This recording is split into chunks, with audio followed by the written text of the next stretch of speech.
Okay. Well, welcome back, and we'll try to remain on time here. Our next panel asks the question: is bipartisanship dead? To frame this question, we can look back to a figure who we take our namesake from at the Baker School, Senator Howard Baker, and he was known as the great conciliator because he did seek to bridge divides and find common ground when he could. In 1973, he famously asked, "What did the president know, and when did he know it?"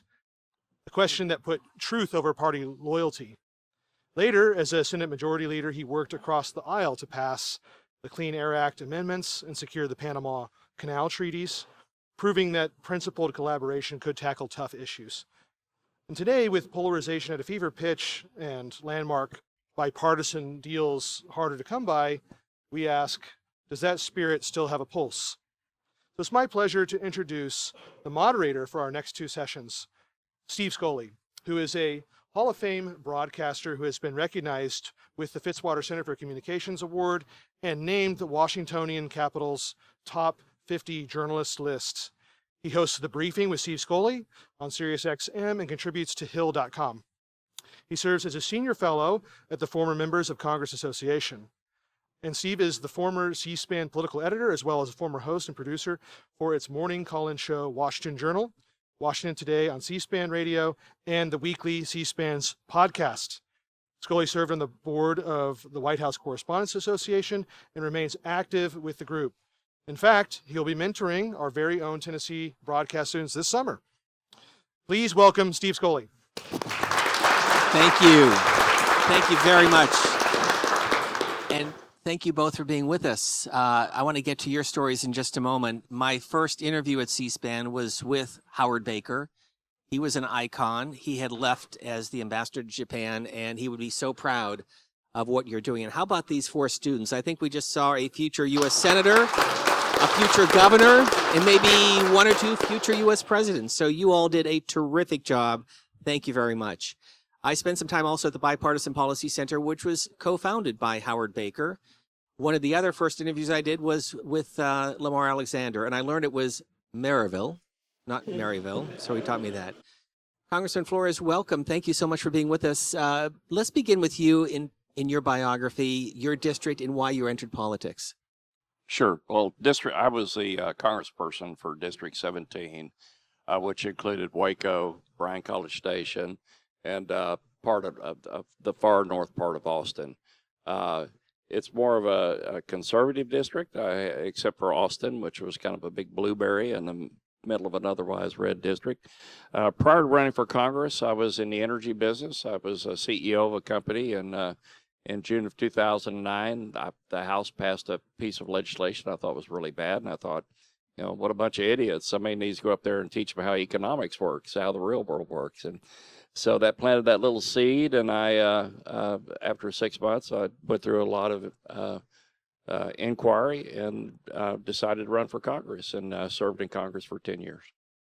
And Representative Brenda Lawrence, thank you for making the trip. Your district in Michigan. I'm so glad to be here, and I have to tell you, it was always annoying to have to sit down with a journalist, and now I'm having to do it again, being retired. But anyway, I started my career on school board, and I want you never to forget the importance of local government. School board was just like my colleague. I was annoyed because I was very active in school PTA, and the school board just didn't get it. They wouldn't listen to us, and there were things that we as parents felt were important. And one day in my rage, I said, one day I'm going to sit on that board and da-da. And so someone tapped me on the shoulder and said, why don't you do it? We feel that you would be a voice for us. And I said, okay, where do I sign? They said, you have to campaign. I said, oh, I don't know anything about politics. I had no politicians in my family. I did not come from a rich family. Learning politics along the way was quite the journey. Being a woman and being an African American in this world of politics is a different journey. And went from school board to city council, and then became president of city council, went to mayor, and went from mayor to Congress, and I identify myself as the little black girl from the east side of Detroit who had the audacity to walk the halls of Congress. I'm honored to be with you. So both of you are examples of individuals who did not really rise to politics through money or family or fame, but Bill as a citizen in Texas that wanted to make a difference, correct? That's correct. And if you had asked me when I was your age what I would be doing when I was the age I was when I was in Congress, being in Congress was the last thing I would have ever thought about. I had no idea that I was going to do that again until the House passed a piece of legislation I thought was damaging. I thought somebody's got to go up there and try to fix it. So just like you, tried to get on the school board because you didn't like what was happening at the school board. And so there are those things that motivate you. Now, I remember when I was in college, there were people there that said, someday I'm going to be president, senator, in Congress, whatever. That was the last thing on my wish list. The last time I served in public office before being in Congress, I was student body vice president at Texas A&M.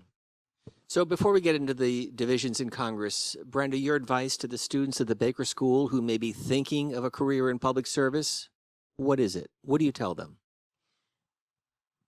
I have a saying that I tell young people and even adults when they're looking at politics. A politician without compassion is a criminal, because politics is being a public servant, and that means you have to serve the people. And if you don't have compassion or you're not connected to the people, you will hurt them. And I could go further with that, but I have been saying this for years. And so those of you who are thinking about it, it is not a title, it's not the cameras, and it is not about fame. It's about service. You have to have something, we call it the burning in the belly. You hear us old politicians say, what's the burning in your belly? Some of you say, I gotta fix the environment. I have a little brother who has asthma and we're not taking care of the air. It could be someone that says, my dad is a farmer and we're killing that industry. Somebody's gotta speak up. Or it could be civil rights. It could be human rights. But there's gotta be a reason for you to be there. And then the last thing I'll say, I always tell people, you can't be a leader if no one's following you. So if you are the king in your own castle, in your own reality, that you have your own private sun, the rest of the world exists somewhere else, we don't need you in politics. You should have people who you're leading and who you are feel comfortable representing. So let's spend some time talking about the body in which you served. And Congressman Flores, I'm going to begin with you. And I'm going to go back to the founding of our country. Article 1 of the Constitution, the founders had a reason why the executive branch was first, followed by the legislative branch was first, followed by the executive, followed by the judicial branch. And Alexander Hamilton said, in regards to Congress, here is where people govern. But we're not seeing that right now. We're seeing the leadership govern of the Republican leadership. We're seeing the president govern. We're not seeing Congress govern. Why? One of the other things, I think is partially because of politics as trumping policy. I remember when I was a newbie congressperson, John Boehner said one day, we need to do the right things at the right time for the right reasons, and if we do that, good things will happen. And what he was basically saying, he also said, going back to what you said, a leader without followers is a person standing out in a field. And so he was right. But what Boehner was saying with do the right thing for the right time, at the right time for the right reasons, is if you put policy first, the politics will follow. Unfortunately, what I see today is politics. Everything is about politics. How can I score points versus somebody else? And so I see it on both sides. I see people adhering to a Republican agenda or Democratic agenda instead of the people's agenda. And so you don't see people governing like we should. It's very unfortunate that politics has become the all-consuming passion of the people to serve. Now, that's a general statement. Not everybody is that way. But I'd like to see people put policy first and then let the politics lie where they come out the way that they will. So, Representative Lawrence, if you look back in history, Ronald Reagan had to work with Democrats, and they saved Social Security in 1986 with a Democratic liberal icon, Tip O'Neill. Bill Clinton had to work with Republicans. Newt Gingrich was Speaker, and they were able to balance the budget. Think about that. A balanced budget, which we've not seen. In fact, the House hasn't passed a budget on time in 30 years, but that's a separate question. And then you look more recently at George W. Bush, who crossed the aisle to work with Ted Kennedy on education reform. Why is it so hard today for a Donald Trump to work with Democrats? We served in a Congress, I did briefly right before I retired, where you literally did the thing of crossing the aisle. And I was sharing earlier that Sarah Huckabee, who was the face of Donald Trump in the first term, she and I formed a relationship. She was a mother. She was a woman. She loved politics. And now the governor of Arkansas. And now the governor of Arkansas. She's a bad girl. I mean, bad in a good way. So we know what you mean. So I just tweeted that out. We have to understand that if you're doing your job as a politician, policy and the people come first. Unfortunately, there is, and you made a comment that's very important, that people would, they put politics first, but those who are trying not to are punished. There's public ridicule, they're being identified, campaigned against. So people who want to stay in office will kowtow to the pressure. And because I have talked to my Republican friends on the other side of the aisle, and I go like, what the heck did you just do? You don't even believe in this. Brenda, you just don't understand. Because I've had conversations. I know their heart. And some of them are voting against issues that I got to survive so I can maybe make a difference somewhere else. But that fear of being attacked is real now. And the one thing I will tell anyone who's interested in getting policy, and someone just asked me that question, if you were interested in going in politics, what would I say to your generation? We have messed it up. Our forefathers, my forefathers, thought about more than themselves. They laid a platform, fought for issues, women's issues, civil rights issues, that laid a platform for me and my children. You have the opportunity to use your brilliance without all the filters of hate and life to be real to the issue of what this democracy thing means. And you have to step up, but don't just think about me right now, because the people I'm looking at now, my generation, it's all about me. It's about my tenure in politics. It's about what I want right now. I'll tear up the environment just so that I can get some coal out the ground. I don't care about the next generation. I'm not worried about that. I need you as this next generation to be bold and to be free to say, what I do today sends a message to a generation you'll never meet. That was what Elijah Cummings told me when I came to Congress. Brenda, be bold, because what you do today sends a message to a generation you all will never meet. I'm thanking my ancestors for what they did. Or maybe John Lewis, maybe a little good trouble. Oh, yeah. John Lewis, I served with him. I was so lucky, yes. Bill? One of the things, if you look at the Constitution, it doesn't mention the words Democratic or Republican, and it doesn't talk about a party system. And I think there was a reason for that the House of Representatives is supposed to serve the people. The Senate was supposed to serve the states. Now that's changed under the Constitution through the amendment process, but we were there to serve our constituencies, whether it's a congressional district or a state. And we've gotten away from that. The politics has gotten where it trumps everything. I would take a vote, and if it ran counter to what the Republican narrative was, I would have my friends on my side of the aisle just beat the snot out of me on Twitter and Facebook and this was before TikTok really took off.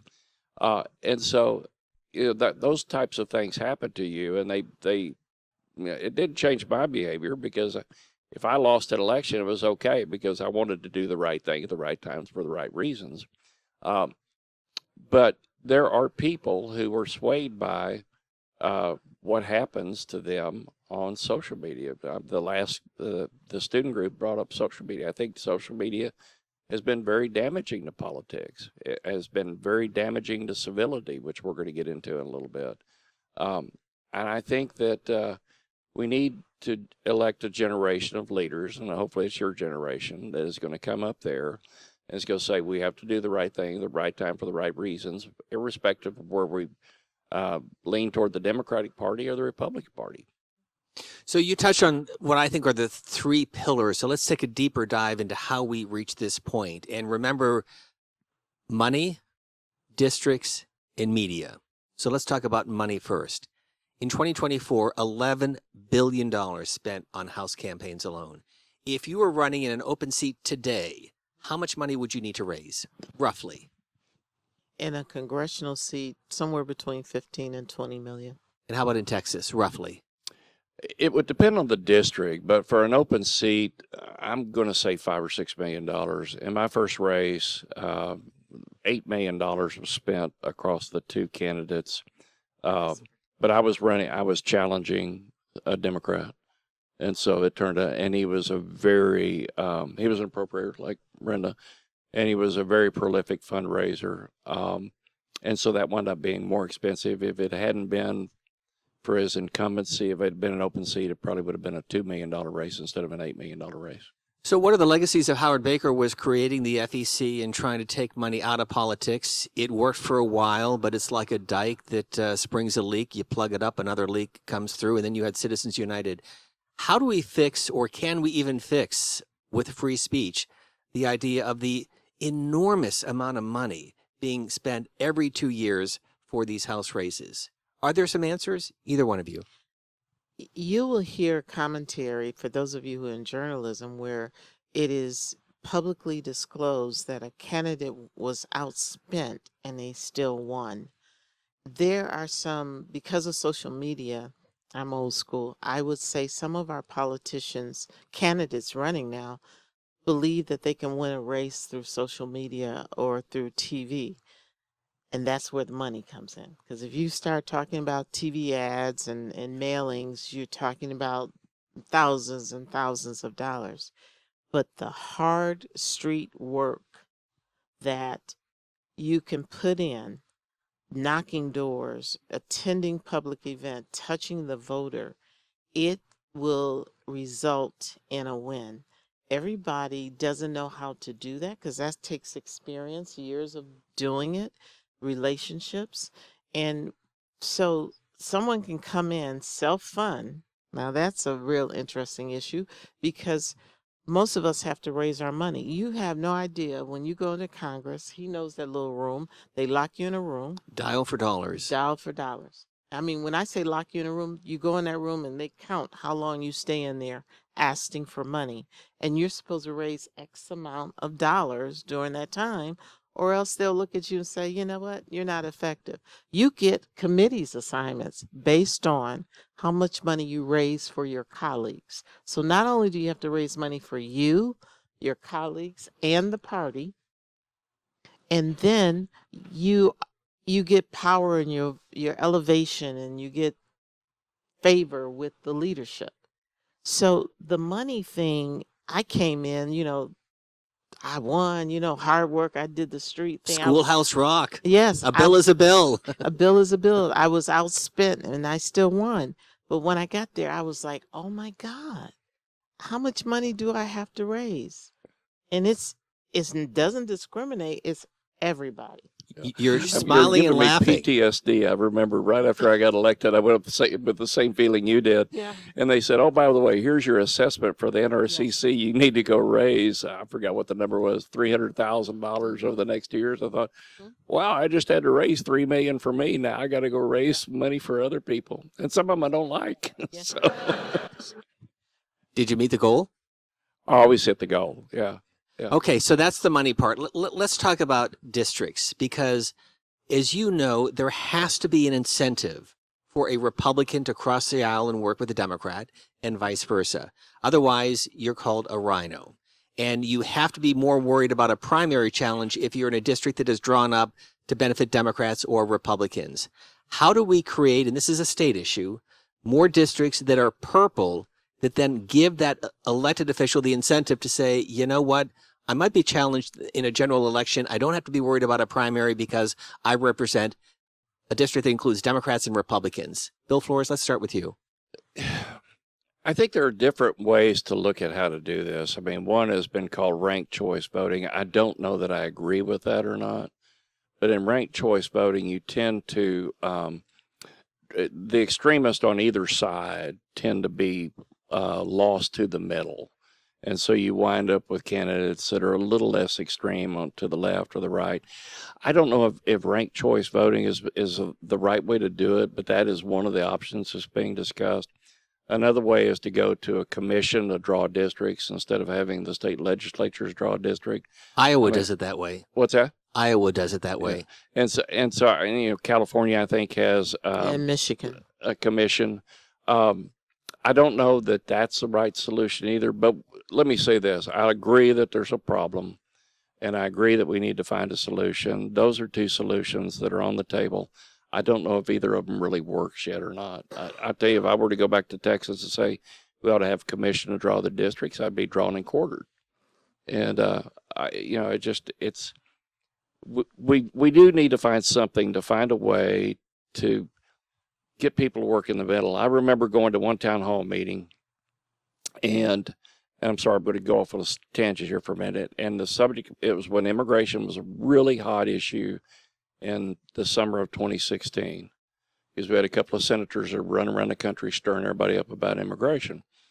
And I went into that group, and so I had one group that had been bussed in of immigration activists that had been bussed in from Houston, wearing same color T-shirt, and then I had another group over here. I'm sure they were all packing weapons, and so I thought, how am I going to solve this issue?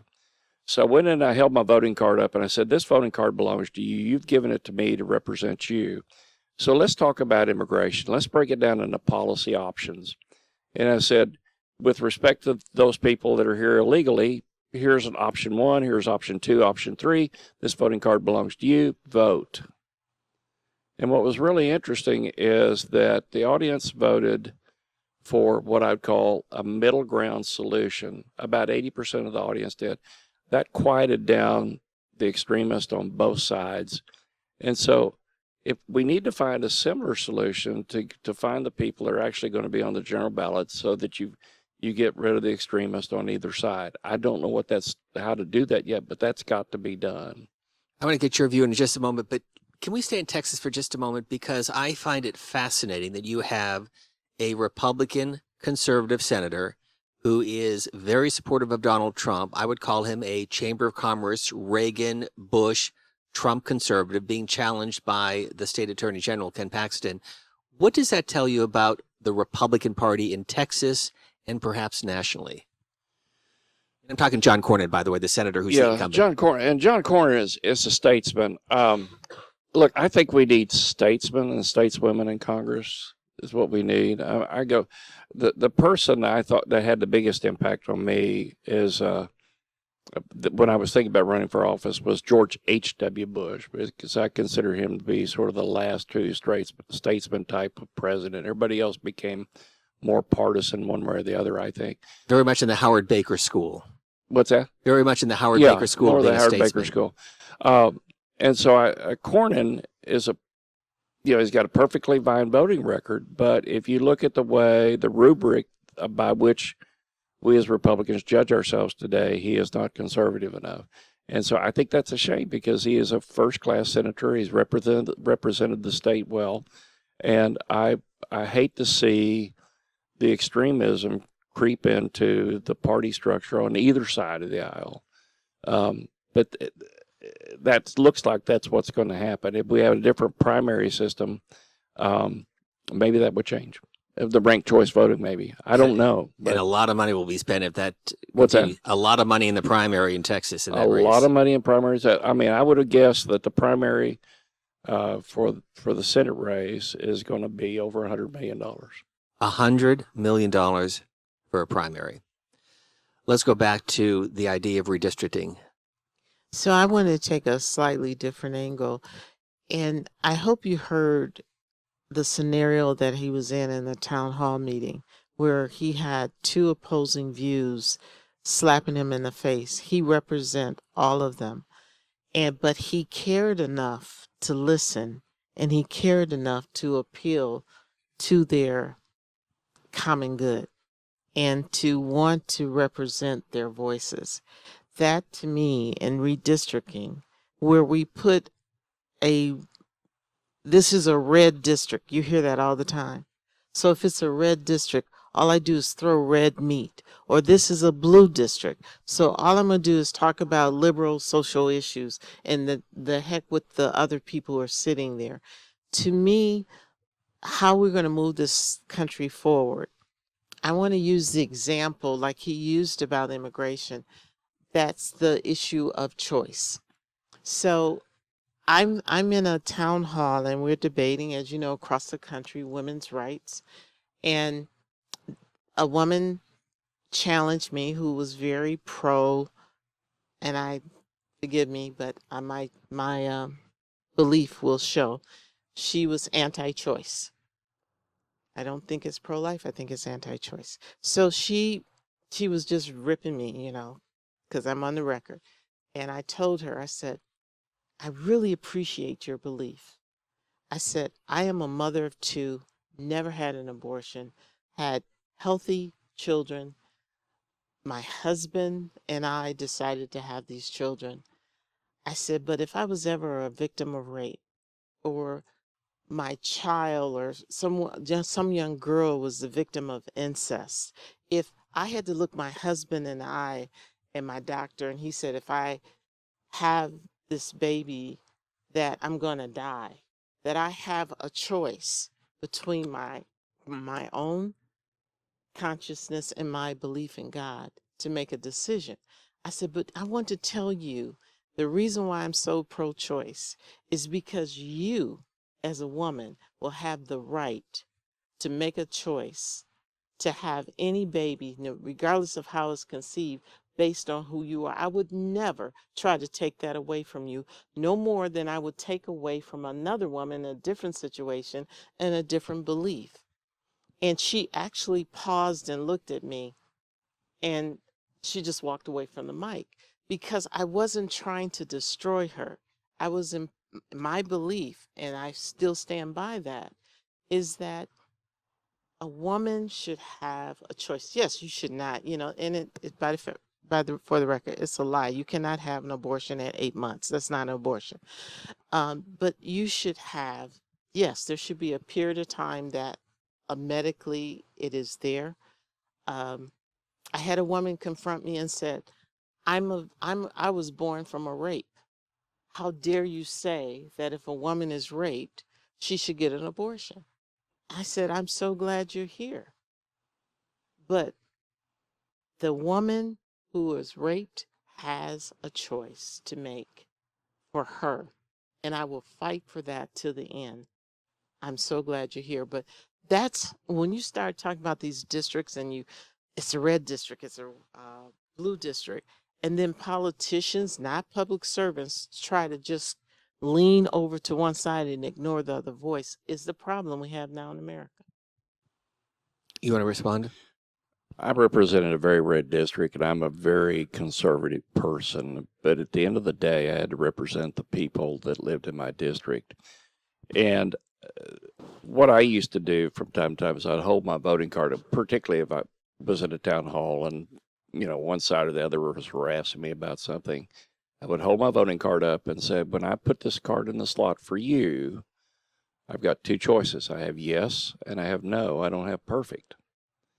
And so there is a P button on that voting deal, but it's for present, and you want me to be present and voting.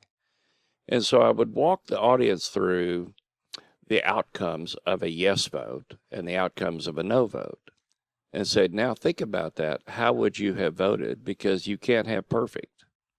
And so, and you see it on both sides. I mean, it seems like in the Democrats want a perfect vote, the Republicans want a perfect vote, and if you don't vote perfect, then you are a rhino, or I don't know what you call somebody on the left that's not left enough.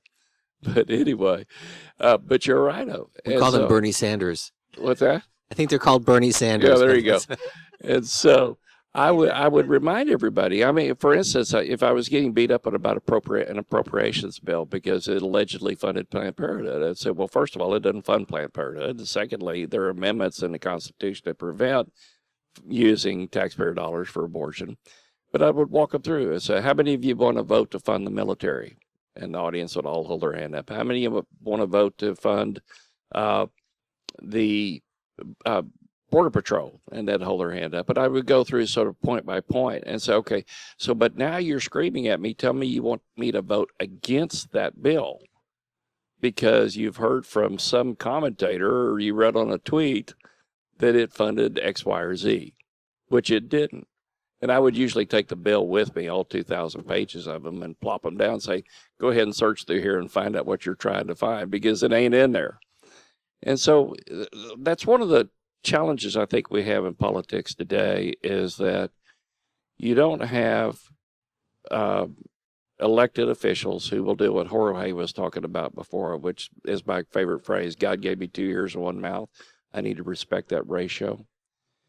If you listen to your constituents, if you serve your constituents, you're doing the right thing at the right time for the right reason.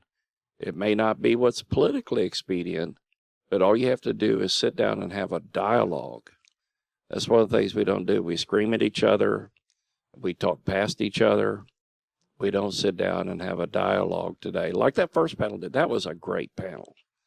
And so it gives me hope for the future. But as a representative, your job is to listen to your constituency and then make sure that you're adhering to the Constitution and your constituency and your conscience and then vote. And then everything will work out okay. And if I were to lose an election on a vote where I'd adhere to that, to my constituency and the Constitution and my conscience, I wasn't worried about losing those. I wasn't worried about losing elections for that reason. So let's game this out just a little bit. And I think you would agree that Nancy Pelosi will go down in history as one of the most powerful speakers in the history of the institution. Hypothetically, if you were in a situation where your vote was critical to the passage of the bill, you were adamantly opposed to the bill, how much pressure would a Nancy Pelosi put on you? I will tell anyone that's interested in politics to really study John Boehner? John Boehner and Nancy Pelosi. Nancy Pelosi, I'll give you an example. When you first go to Congress, the first thing you do, you go and sit down with your speaker or leader and tell them what committees you want, at least in the Democratic Party. I think it's a little different for you guys. So I went in there, I said, I want to be on T&I, Transportation Infrastructure. So some committees are considered the cream of the crop. He and I both served on really good. I was an appropriator. That's the stuff, right? And he was, what was your committee? Energy and Commerce. So those are two very high ranks. So they're very envied. So I said, I want to be on T&I, which is one of those committees. And she just looked me in the eye. She said, it's not going to happen. What else you want? She didn't smile. She didn't try to smooth coat it, I don't want to use an inappropriate term sometimes I use, but she was a straight shooter, and she never forgot. If she told me, I need your vote, she would never say, Brenda, vote a certain way. She'll say, I need your vote. And if I said, well, I'm not there, tell me why you're not there. Well, Brenda, and then brilliant policy person. She would go through the policy, just like you heard, like in this bill, you believe in this. It's in that bill, Brenda. We need your vote. And then she would, I could like, but it's this little part that I just can't.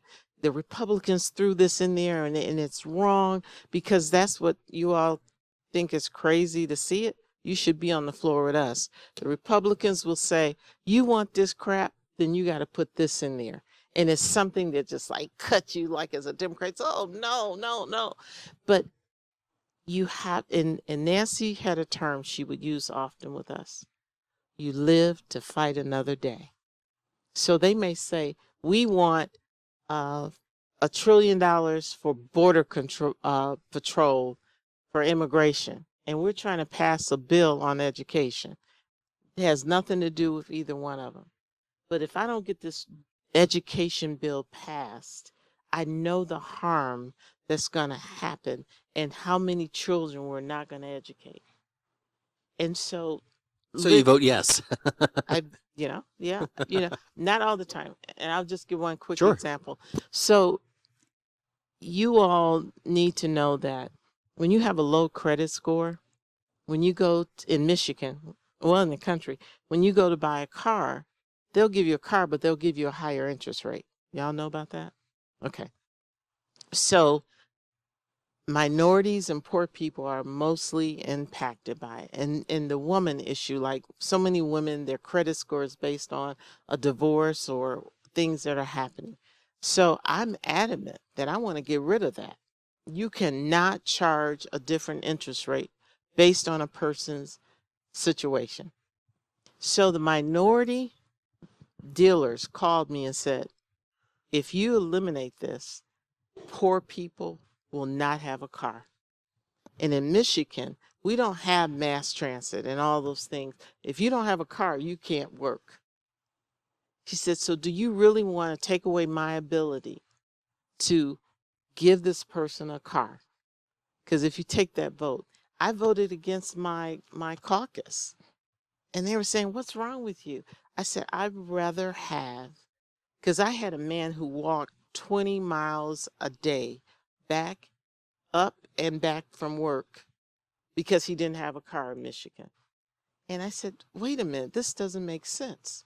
So I voted against my caucus. I got beat up on it, but I still believe that we needed to fight it another way and not remove it. So, Bill Flores, let's take the third component of all of this. We talked about social media, so let me just put that on the side burner, and let's talk about partisan cable media. Because if you are an Ilhan Omar and you disagree with your leadership, you can go on Rachel Maddow's show. And if you're a Marjorie Taylor Greene and you don't like what the leadership is doing, you're smiling, or a Matt Gaetz, you can go on Sean Hannity or Laura Ingraham. And so how has that changed the dynamics of the rank and file members who may want to buck the leadership or make a name for themselves? Well, or maybe both. I'm going to lump social media in with cable media as well, because as we heard in the first panel, which is a problem, is we get in our echo chambers because that's where we feel comfortable. When I say we, most people. And so we don't stretch our minds, we don't stretch our viewpoints because we're listening to the same thing, and it reinforces us. I remember I was giving a speech at a local fundraising event one day, and so I started out and I think the title of my speech was something like civility in a polarized environment, something along that line. And I said, how many of you watch Fox News all day long? And again, I'm in a conservative community. About 80% of them held their hands up. And I said, how many of you watch MSNBC all the day? And a few tentatively held their hands up. And how many watch CNN? And I said, don't worry, I'm going to make all of you mad by the end of the day. Because, by the end of my comments, because how do you feel at the end of the day after you sit down and you watch CNN all day long, or MSNBC all day long, or a Fox? Do you want to go out and hug your neighbor? Or do you want to go out and have a fight with them? And so I said, why don't you turn the TV off and go out and talk to your neighbors and, shut the lid on your laptop and go have a conversation with people. Can I let me? And so that doesn't exactly address your question, but it does. I think all of these things have added to the tension of polarization and made it more polarized. And if we could get to where we're having conversations with each other, starting in the House of Representatives, starting in our neighborhoods, then I think we can solve some of these challenges. Well, let me give you one specific example. And again, a pox on both parties because Democrats have been critical of this as well. But when we had the initial story of Signalgate, which I think we would all agree was a national security breach that should not have happened. On Fox News that night, Jesse Waters had a whole segment. We've all sent the wrong text to somebody. This is not sending the wrong text. This is a security breach. My point is to try to diminish. And imagine if that was Jake Sullivan and Joe Biden. What would a Fox News have done? It would have been exactly the opposite. I mean, that's one of the things that drives me crazy about cable news is they cover up for their viewpoint, for the people that adhere to their viewpoints. So Signalgate was something that should have never happened. It is, if you look at the way the law is written, you're not supposed to use a non-government service for any official government communications. It was really stupid to do that. And that should not have been supported by any news network. Because this is the same Fox News that rightly so went after Hillary Clinton with the email server. Yeah. And yet, if it's good for the goose, it better be good for the gander. And that's one of the things that disappoints all of us, I think, with cable news networks, is they're willing to allow their side to the mistakes of their side to be covered up. And not covered up is not the right word, but softened to the extent that it shouldn't be overlooked. Signalgate was a problem. You want to weigh in? Yes. When you listen, I purposely listen to Fox and I purposely listen to CNN because it's fascinating to me to hear how, like Signal, how the perception or how they try to shape it. I will tell you that Fox News says Biden's name probably just as much as they do Trump. Well, Trump did this. Well, Biden did this. And then on CNN, well, Trump did this and Biden did that. It's always us against them. And they have just fed and just nurtured this us against them. And that is part of the divide. And it's awful. And I have to turn it off sometime because I don't, it's like it makes my brain hurt. How do you be that divisive and mean? And, I have to do this. Like, one of the things that just frustrates me with the President of the United States, who is Donald Trump, is how insultingly rude he is to people. He can't say Nancy Pelosi's name unless her being stupid or bad woman or this or that. Instead of saying Nancy Pelosi, you can talk about her, but why you have to call her a name? And then now that's become common. You'll see people on the campaign trail. If I was running against him, he couldn't just be my opponent. He got to be an ignorant, stupid, evil, fornicating, whatever it is. I got to put something nasty on him. And even to our president of the United States, he likes that term nasty women. I wish I could get him to define that. He loves to call a woman nasty. I don't understand. I'm a feminist. So why is that together for you?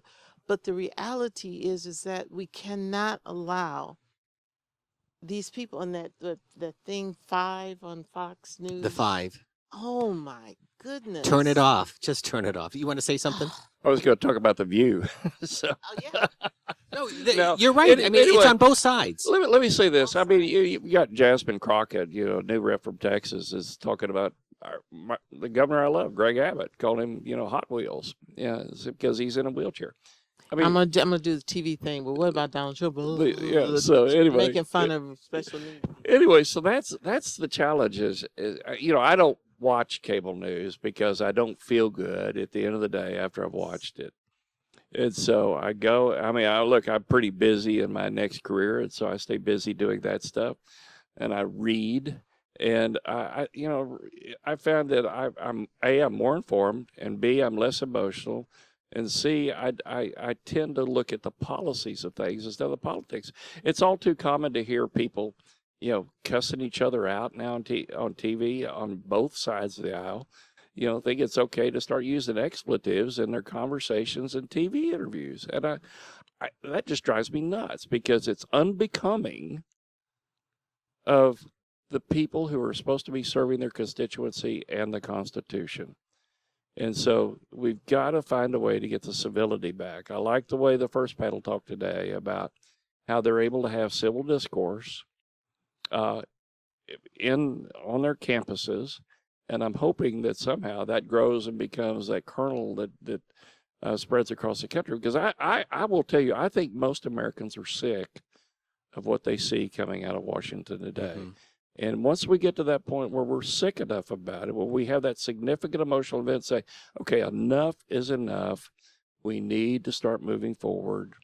I don't know what that's going to be, but there's going to be something that happens in the country that causes us to pull together, a 9/11 type of event or a credit event or something like that, because the deficits are too high. And Americans are going to say, okay, we've got to work together, and you guys in Washington better get your act together, or we're going to throw you out and get another group of people that will work together to get the problem solved. I was on the floor on January the 6th, and I thought on that day where Republicans and Democrats were both running down the aisle and back staircases to get away from this angry mob, that would be the turning point, because these were Americans who had been pushed to the point of frenzy, who in their mind, they were doing something to destroy their government. And this had been from cable, it had been from social media. And I said, my God, this has to be the moment. And it didn't happen, to the fact that they're trying to distort history. And it's amazing to me, the people the day after, the Republicans who came to the mic and said, this is unacceptable and we can't have this, got a phone call to Mar-a-Lago and came back and said, oh, these were just patriots. They were just, if someone came and broke in your house because they didn't like the way your grass was cut, we would put them in jail, right? But how do you break property, threaten to kill people, have elected officials running away from you, knocking police over? How can this be deemed as a pardonable event when you were witness hitting people over the head with poles and in America, if you slap somebody, you're going to get prosecuted for it, right? And you're going to do time, because we don't agree with that. I know the Republicans were just as afraid as I was, but it wasn't a turning point. That is my biggest fear, and we are now continuing with Fox and with CNN of them and us. We don't like them. We hate them. They're not good. We're the best. They don't know what they're doing. And I'm counting on you, young people. I do have to just one quick aside, because it wasn't always this way. One of the most remarkable interviews I ever had the chance to do was with two former presidents, Jimmy Carter and Gerald Ford. Remember, Carter beat Ford in 1981 after the Anwar Sadat funeral. The two of them were flying back on Air Force One, and they developed a genuine friendship, even though they disagreed on many issues. Consider the fact that Carter beat Ford. And until his death, Carter delivered the eulogy at Gerald Ford's funeral. That shows you the level of respect the two had. Then you had Bill Clinton, who developed a very strong relationship and friendship, a genuine friendship with President George H.W. Bush that lasted until he passed away. And then in 2008, I had the chance to sit down with President Bush in one of the final interviews before Barack Obama became president. And I said, so, Mr. President, what will you be feeling on January 20th? And he said, I had wished John McCain had won the election. I'm a Republican, but I will be witnessing history as the first African-American president becomes my president, our president. I will cheer him on. I will work with him. And they, too, have developed a genuine friendship. I think more George Bush and Michelle Bush. But anyhow, the point is, it has not always been this way. So just wanted to put that as an aside. I'm going to play Phil Donahue for those of you who remember Phil Donahue. Yes. I'm going to age myself. I'm going to walk around and get your questions. So raise your hand. I want to begin on one final point, which is the institution itself. So I'm going to give you carte blanche, Bill Flores, first to you, to change the way Congress works? Right now, you're there for 3 days a week. How would you change the calendar? How would you change the schedule? How would that improve how Congress works as an institution? And I see you have the mic, so you'll be Phil Donahue, so look for him. Go ahead. But Congress is an institution. How do you fix it? The way I would change it is that I've never really thought about this, but first of all, I would say that you have a 5-day week, and that you can't leave until you pass a budget and you pass all the appropriations bills. Okay, so stop there. Why is 5 days a week so important? Well, We all work 5 days a week. Okay, for those of you that don't know what the typical congressional schedule is, you fly in on a Monday night or a Tuesday night, and your first votes are at 6:30. So really, if you think about it, your first day you go to work at 6:30 in the evening. And then you have... I call that the bed check vote, right? What's that? The bed check vote? Yeah, the bed check vote. Basically, it's just to make sure everybody's there. And then you have 2 full days where you have your committee meetings and more votes. And then you have flyout day, which is the 4th day. And you typically have your last vote about 11 o'clock in the morning, and then you're gone. So when you really think about the work hours, you're only there from 6:30 on a Monday until 11 o'clock on a Thursday morning. So I would make it 5 days, making sure that it goes from 8 to 5 or 9 to 5, whatever it is, whatever time period you want, and that you get more work done. And it also gives you more time to work together on both sides of the party. The most durable legislation that's ever been passed in this country that you still see working well today is bipartisan legislation. And so I remember when I was a young Congress critter, if I wanted to introduce a piece of legislation related to energy, and I wanted it to have the best chance of getting to the House floor and then getting passed on the House floor, was to find Democrats to vote for it. So I'd go to my friend Henry Cuellar, who was a moderate Democrat in Texas, or I'd go to Gene Green, who was a moderate Democrat from the Houston area, and I would get them to sign on as my lead co-sponsor with me. And we typically had fewer problems getting bills across the floor. The reason I bring that up is I would say that if you want to have durable bipartisan legislation, then make a requirement in the House that you have to have at least a certain minimum number of co-sponsors from the opposite party. And that would help you, I think, have legislation that peels off the extremism from either side, and it will be more durable and long-lasting. When you do that, you don't have the agencies in the executive branch writing the regulations the way that laws were not intended to be written, because the underlying legislation would be better. That's what I would do. And then we're going to come to you. But the logistics, so for you to fly back and forth, how much time did you spend in the plane each week? My typical commute was about 12 hours a week. 12 hours. Yeah. Wasted time, basically. You read the book, read the newspaper, but you're in a plane, in a car, getting somewhere. Right. You had the chance to fix Congress. What would you do as the institution, not the politics, but the institution? I would require, currently, the Republicans, we respect each other's spirit. We shut down Congress and we go have a caucus meeting off-site where we talk about the year, the budget, policy, what's happening on the ground. The Republicans do it, the Democrats do it. There's never a time when I was in Congress that there was a mandated time for Democrats and Republicans to eyeball each other and to talk about issues. What's resonate? To give you an example, the Farm Bill, which is comprehensive of urban America, because in there is SNAP and there's food stamps programs and all that, and also the farm, making sure that we are having import, export, let's not talk about tariffs, that is beneficial to the farms. So we have committees. Do you know that when I'm on appropriation, he was on energy and commerce, we never talk to each other as Democrats and Republicans. We come in, they're told their issues, they look at what the bills are, we're told our issues, and then we come together and fight. That's the scenario. I think that we should have a session of a policy discussion mandate for every committee, because there are sometimes your issue can persuade me, or we can reach a compromise, but the leadership actually create conflict for us to fight over.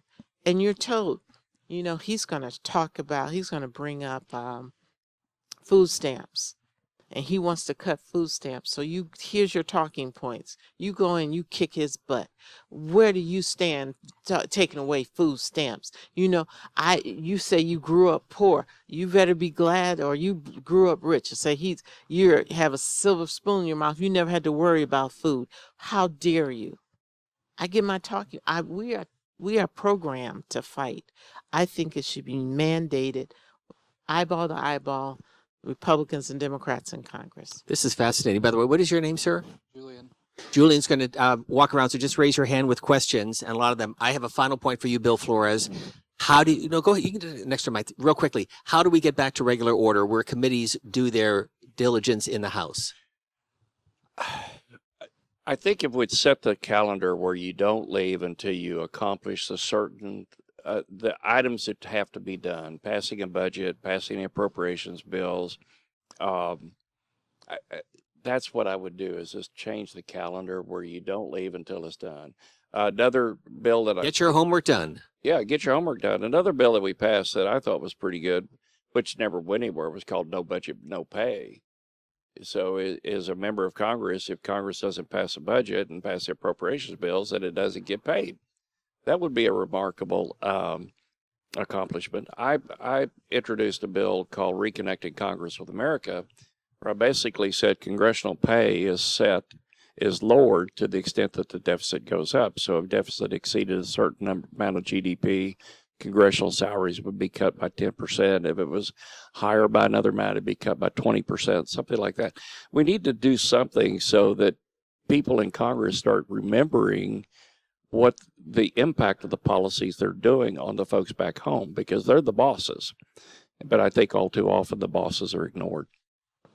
So with that, let us get to some of your questions. Where are we going? Yeah, go ahead, please. Introduce yourself if you could, what school you're from, and then get to your question.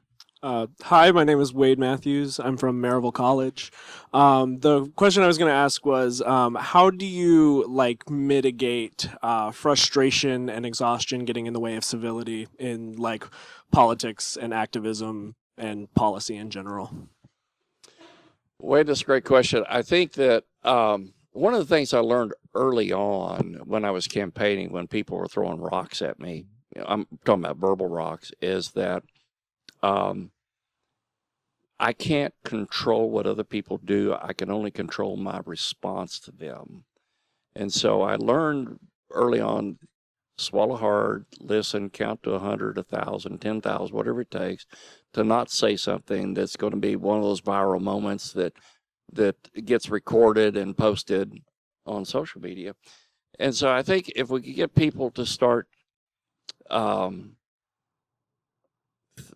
again, listening to what was being said, and then to take a few seconds to figure out the best way to respond to that, and then to try to respond in a collegial manner, that would go a long way. We used to have a term in the House called comity, not comedy, comity, and it's a way that we deal with each other. If we could set standards, if we could hold ourselves to a higher standard of collegiality, I think that would be a start. I'm going to answer that another way too. I'm the 14th in a family of 16 kids. So I'm at the very end. My parents had 5 sets of twins, so you can do the math. I have Bernie Sanders in my family. I have Donald Trump in my family. And sometimes I've learned to say nothing. And that's often the best advice. Who has the next question? If you allow me, I would like please. to respond to that. There is a certain part of being a public servant to me is that you have respect for opposing views. If you think this country is great because of our Constitution, it is not a Democrat or Republican Constitution. It is that rub between two philosophies that created one of the most amazing documents of freedom in the world, of human rights. And so if you can't go into this knowing that people are going to push back and they're going to disagree with you, you're going to be in a lot of heartache. So you go into it, you get ready for it, because you know that, like he calls it, throwing rocks, and I don't hate you for not, now it's like you're punished for doing it. But again, if you are true to what makes us a democracy, it's opposing views that come together and create this amazing thing we call democracy.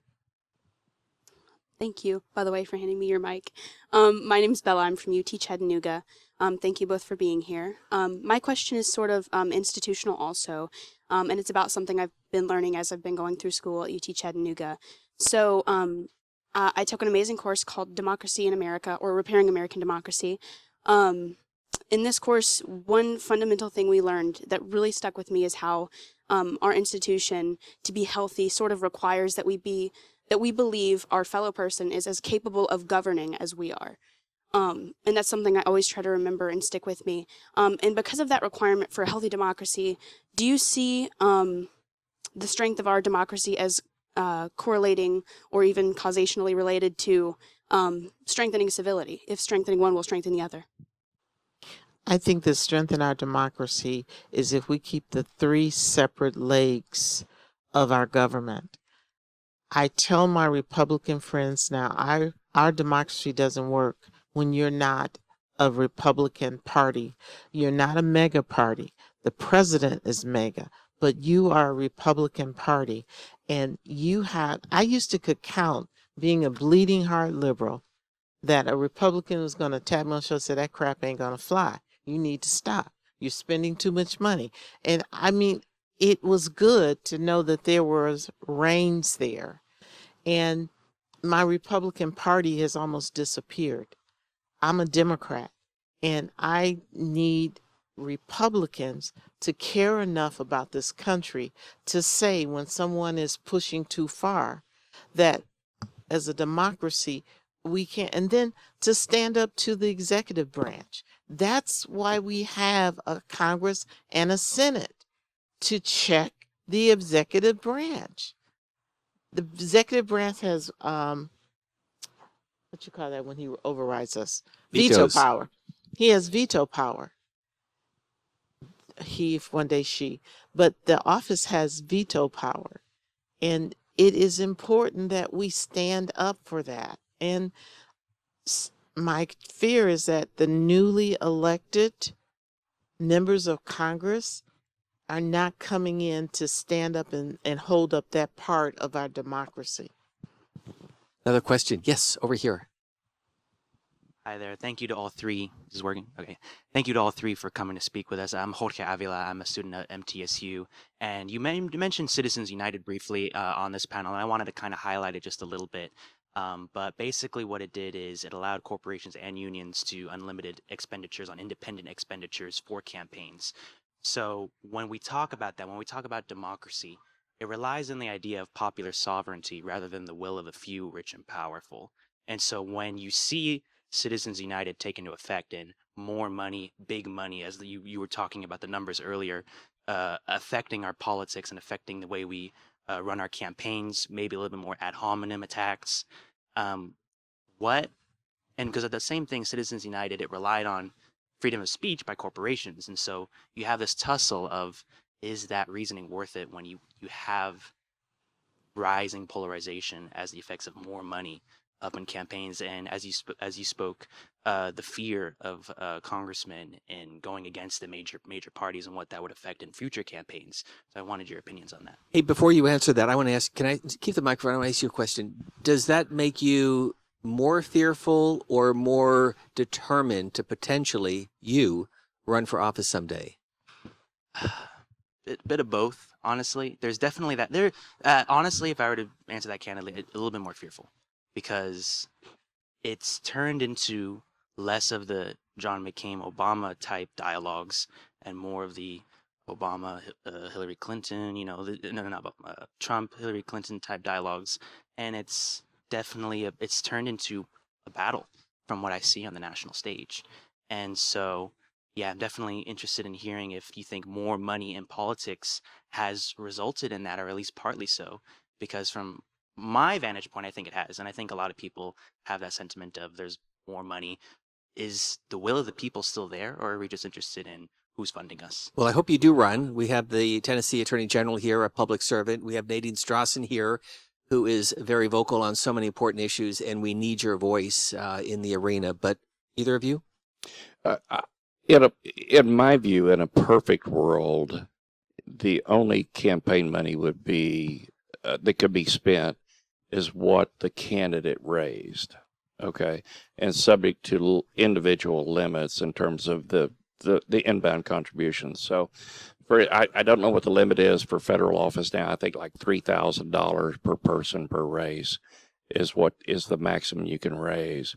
That requires a lot of work to raise any kind of a significant amount of money, but I could, on the other hand, I could go talk to a friend and get that friend to start a super PAC and drop in $20 million, and I've got it made in the shade.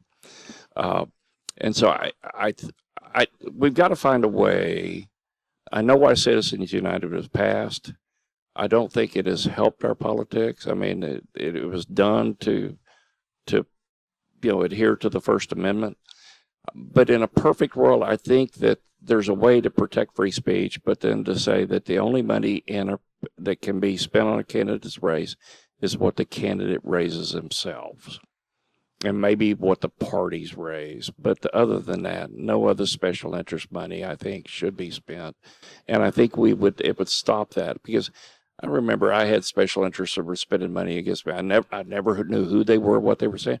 The things they said about me made me look like the lowest layer of whale stuff in the bottom of the ocean, and I never With that knew, dark music and the terrible pictures. yeah, that foreboding voice, and I never could tell where that was coming from. But I don't think that the voters were well educated by that, and so I'd like to see that stop. Doesn't mean I'm against Citizens United. It just means I think we need to go back to more of a pure funding model for public office.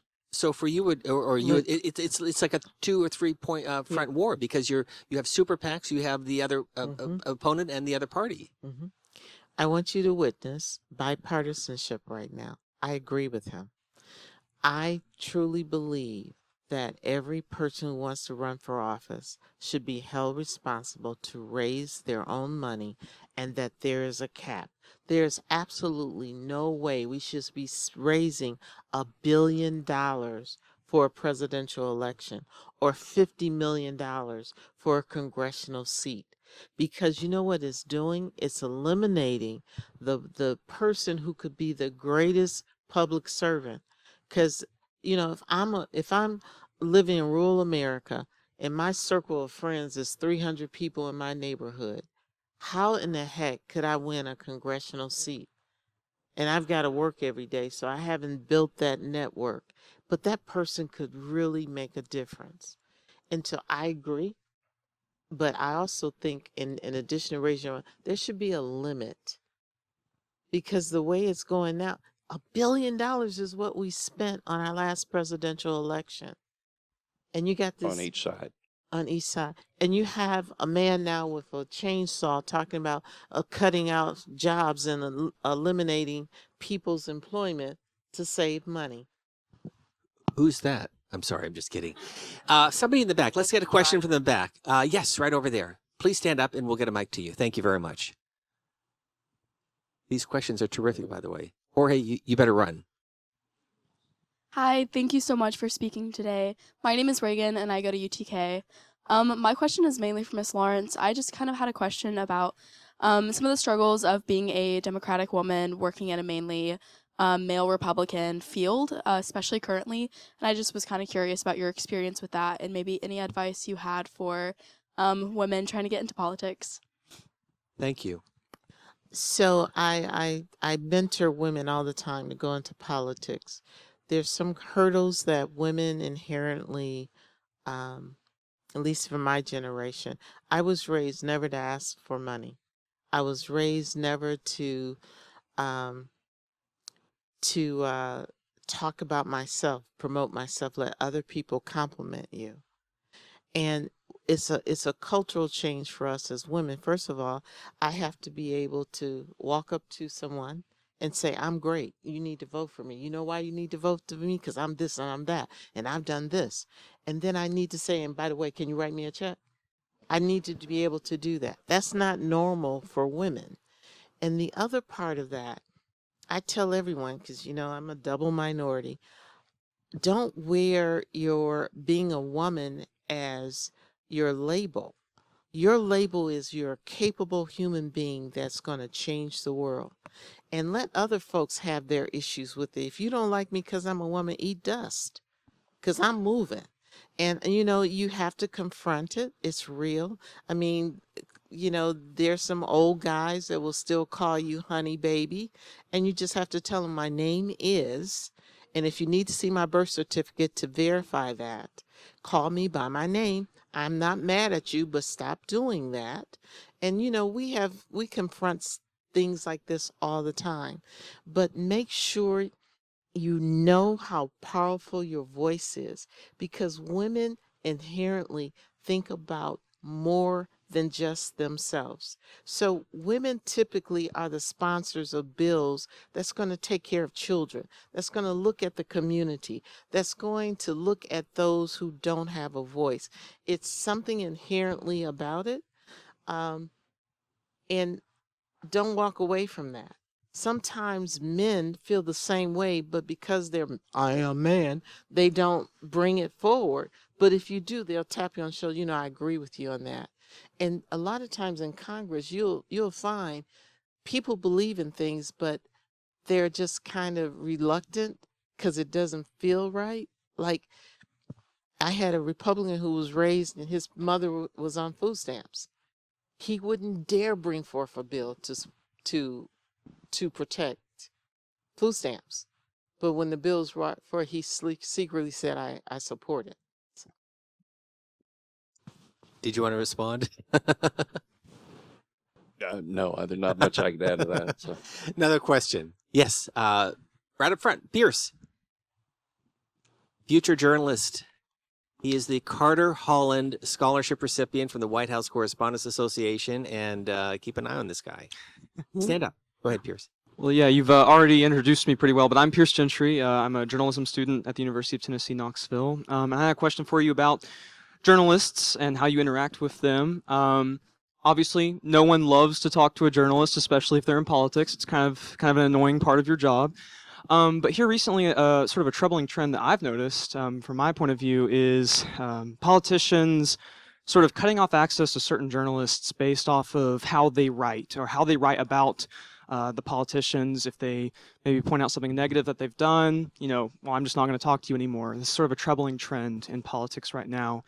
Did either of you ever encounter that? Did you ever have to cut off access to journalists or felt you had to? And what do you think about the current trends in media access to politicians? And we're recording this, by the way. I want you to know that Thank you, one Pierce. of the things that most of my caucus just despise, and that's going on Fox News, because when you go on there, they're going to be combative. However, there are a few reporters on there that you say, okay, we can have different opinions, but it's done respectfully. The one thing I will tell you, and any of those of you who are going to journalism, please don't lie to me. You have some reporters, and the golden rule is off the record. They'll say, well, how do you feel about Trump? And I go like, I'm not talking about Trump. Okay, come on, off the record. I said, well, I won't tell y'all what I would say. And then they put it in a paper. I will never talk to you again. Never. You're what O'Reilly say, you're dead to me. But the other thing of that is, let me tell you how a life of a politician. My children, when I went into politics, I sat them down at the kitchen table. I said, if the police pull you over, please don't say, I am the son or daughter of the mayor or of the congresswoman, because the story will not be your name. It'll be the Congresswoman Brenda Lawrence's son was caught drunk driving or doing this or whatever. I also said, do not even mention my name. I can be your first call, but do not mention my name, because you will be beat up so bad. And he keeps asking me about, you have issues that happen while you're holding office. And you have to mitigate that through the media. And we both have people that we respect in the media. And I had a situation that happened, and the reporter Do tell. the reporter called, and he said, "I'm going to have to tell the story, but I want your side so that I can reflect it in the story." To this day, he can ask me anything, and I will tell him, because the other reporters just ran, the one side of the story, which was totally distorted. So again, don't lie to me as a politician, and make sure that you are getting the entire story, and respect the fact that I'm a human being and I have family. Don't go after my children and my family. They did not sign up for this. And that's one of the things I hated about the situation with Hunter Biden. If that was my child, I'm already heartbroken because he's made some horrible decisions in life. And now, because I'm in office, his butt has been taken to a higher level of scrutiny, and I can't do anything about it. My answer to this is yes, there were journalists I wouldn't talk to, because after the third time that you talk to them and they take your comments out of context and try to make you look bad for the things you said, there's no reason for me to. I'm not into self-abuse, and so I wouldn't do that. So yeah, there are journalists but I'd give everybody a shot. But if they didn't adhere to journalistic standards, then I would not talk to them anymore. And so I think that's one of the things, we've talked about the ugly side of serving in public office today in politics. There's an ugly side to journalism too, and the ugly side is that they don't adhere to journalistic standards. They promote their point of view instead of the news, and they don't have like the two-source independent verification that's used anymore. I think journalism needs to clean its act up as well. And if journalism cleaned up and held itself to a higher standard, that would probably help the policymakers adhere to a higher standard as well. Let me ask you, so when you hear the term fake news, what are you thinking from the president, Pierce? Oh, you don't have a mic. Give him a mic real fast. When he says it's fake news, it's all fake news, as a future and current journalist, what do you think? It disturbs me. I think what I was more specifically talking about was just generally only giving access to institutions that are going to reflect you positively. A famous example right now is the Associated Press being blocked from entering the White House. And when I hear terms like fake news, it's really concerning because it's used very loosely to dismiss stories that you might not agree with. They might be factual, but you disagree with them. Well, you have teed up the next panel perfectly, because that's going to be my first question for Nadine and your Attorney General. So we'll pause on that and get another question. Right next to you. Thank you. Introduce yourself. Yes, my name is Cooper Johnson. I'm a student at the University of Tennessee at Martin, and I'd first just like to say how cool it is not only to hear perspectives from people that have actually been in Congress, but also to see, two people that may be on opposite sides of the spectrum politically, but get to have a civil discourse, because, like you said earlier, it is a lot of us versus them in the media, and just, it kind of disturbs me. But my question for both of you would just be, with the way that the media is, with making it us versus them, and with, the funding it takes to get into Congress, maybe encouraging more polarization, how hard is it to have a more moderate stance in Congress and to have views that maybe you borrow some, like if I leaned more conservatively, but I had some more liberal views, and so I could take from both parties. How hard is that to see in Congress, and have you seen any congressmen or women that were able to share both sides of the political spectrum as they went about their business? I would say you look at this trend toward being an independent.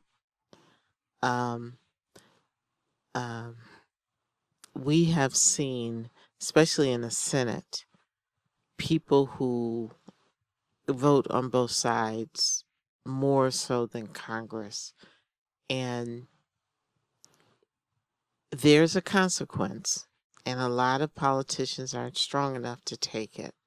Because if you vote, like I told you, that vote I took against my caucus on interest rates on car loans, there's some people like, they yelled and they pointed their finger and whatever. In my, I always tell the incoming body to Congress, every night you have to lay your head on the pillow and you have to be able to sleep with the decisions that you make. It's not because you were told to do it and you go home and you're tormented because it was not what you believed. And so you hopefully, this newer generation coming in will have more compassion and more independence and strength to vote what they believe their people need. And I'm counting on you guys. So I would say that there are members of Congress that I think really work hard to represent their constituency back home. And so my admonition or my recommendation to any incoming member of Congress is keep things in the right order: the Constitution, your constituency, and your conscience, and you'll do the right thing. Again, back to what I said at the very, very, very beginning: do the right thing at the right time for the right reasons. Good things will happen. You were laughing when we were talking about people like Marjorie Taylor Greene. There are more of the rank and file, hardworking Democrats and Republicans that really do want to work across the aisle. They may get the attention, but you're among the members that said, you know what, let's roll up our sleeves and let's figure out where we can have compromise. Is that fair? Yeah, I agree. Kevin Brady, Congress, who used to be the chair of the House Ways and Means Committee when I was in Congress, was a fellow Texan, and he always used to refer to working class congresspersons. And they were the people that went to work every day. They did the right thing. They didn't try to get on either set of cable news networks. They just wanted to get their job done. I remember when you're first elected to Congress, your press secretary is called all the time. Let's get you on Fox. Let's get you on CNN. Let's get you on MSNBC. And so I did sort of the national news cycle for a while. Then I got to figure it out, those people don't vote for me. The people on KBTX or WTAW or KWTX are the ones that vote for me. So I spent my time media-wise focusing on the TV shows and the radio shows at home, and it turned out to be a lot better. And I didn't get all the blowback that came from being on, the national cable news networks. And probably got better questions. Absolutely. We right had great discussions. Right up front. Yes. Who has the microphone? Oh, here. My name is Alyssa Blevins. I'm from Carson University. I know we've talked a little bit about kind of the divide that we've started to see through the cable news, and then we've talked about the relationships that former presidents used to form with each other across party lines. Do you think that there is really any hope or any possibility of kind of reducing that divide in the bipartisanship now? And returning to kind of that way of being able to work together across party lines? I'll give you a Democratic perspective, and I will tell you this is a Democratic perspective. There's a lot of executive orders that I disagree with. However, there was an election, and there is a person with beliefs and policies sitting in the White House. And during his time of leadership, a lot of things are going to happen. And I'm hoping, if you look at history, I often tell people, I love America. I love being an American. But America at a time did not love me back. It didn't love me because I was a woman, didn't love me because I was African American. But the people stood up. The panel before talked about protest and freedom of speech. They pushed back. And that's trauma. We mentioned 9/11. There is an underscore of uncertainty, of chaos right now in our government. And a friend of mine just told me, he said, Brenda, it's either going to be bang or bust. But what I'm hoping for is that because there's no coming together in our elected body, that the ground, the people and the communities, the everyday citizen, we're going to come together as a country, because I firmly believe that we will not let our democracy die. I'm counting on that. And so with that, because right now you start talking about tariffs. If I'm a farmer and I'm red, I'm a mega, and you're a farmer and you're a Democrat, you know what? I may not like your politics, but we need to speak up and we need to join together and start fighting for those things, or fighting against those things that's going to hurt us. And I'm counting on that. This country has never failed us. They did some bad things, but this democracy, we always corrected them. I'm going to give you the last word, but I do have to say that I think 49 other states need to do what this state and this school are doing right now, because you are exactly having the conversation that needs to happen. We are just about out of time, but I want to give you the final word. I'll try to keep this short. Under the current environment, I think it's going to be hard for us to pull this back together. I mean, there's so much polarization, and all the tools, whether it's journalism or social media or whatever, or just the way we deal with each other, the lack of civility and the coarseness in our conversations, the tools seem to be pushing us apart. And some days, something's got to happen that causes us to pull back together. I don't know what that is. I hope that it happens. I hope we as Americans just grow up and say, okay, we've tried this experiment where we beat the snot out of each other for 20 years and it's not working very well. So why don't we quit keying each other's test lists and start trying to be Americans first, instead of identifying as left or right or Republican or Democrat. We're all Americans. We're in this great experiment called, representative republic or democracy. Let's try to find ways to make that better. If we do that, I used to end every speech by saying, remember to pray for our country during these difficult times, and remember the men and women in uniform that are protecting us from threats abroad, and for our first responders that are protecting us here at home. We spend some time on our knees praying for our country. We can pull this thing back together. We're all Americans. Bill Flores, Brenda Lawrence, 2 members of the House. Thank you both very, very much.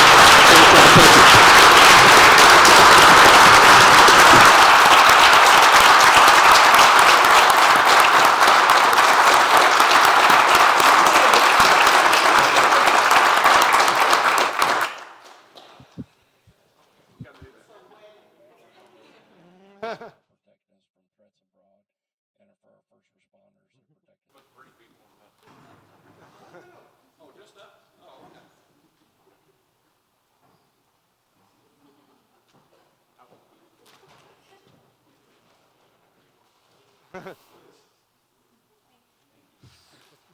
Okay.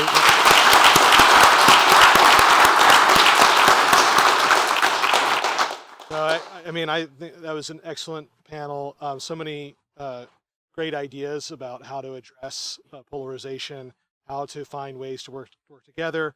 I hope that you enjoyed as much as I did. I don't think bipartisanship is dead, but it perhaps needs to be revived, sort of like adrenaline shot, and hopefully we're helping that happen.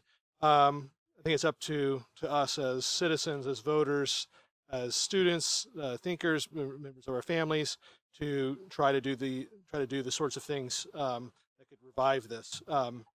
So okay, we're going to have an extended break while we set up for lunch.